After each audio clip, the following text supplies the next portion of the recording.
Huy! What's up, GoFam? Alright, so drive lang tayo ngayon, GoFam. Alam niyo, pasyal-pasyal, diba, nakipagkwentuhan. So, isa sa mga kailangan nyong gawin, GoFam, pag alam niyo yun, nasa agrikultura kayo or sa farming, is kailangan nyong makibali-balita, diba? Kumusta ang presyo, ano ba yung mga galawan o mga GoFam.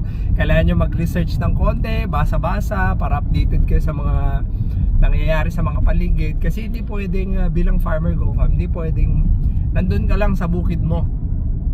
Iba na ngayon kasi dahil sa globalization, GoFam, dapat alam mo din kung ano nangyayari at least dyan sa area mo.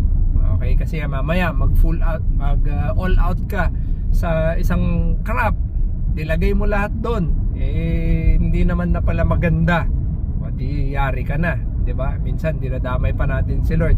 May awa ang Diyos, ganun ka, alam mo nang hindi na nga maganda, tapos umutang ka pa, ayan na, dyan na tayo na nababaon sa utang, GoFam.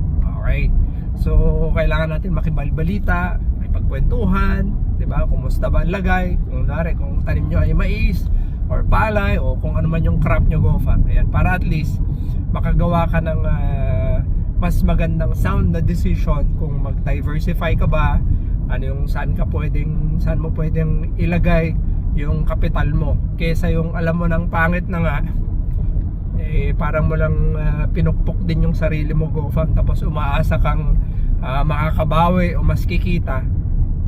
Malabong strategy yun. So yun yung isang tip ko sa inyo, GoFam. Basa-basa, research ng konti, may pagkwentuhan, kahit na trader man yan o dyan sa palengke o ano man, para at least updated ka kung ano nangyayari sa lugar nyo.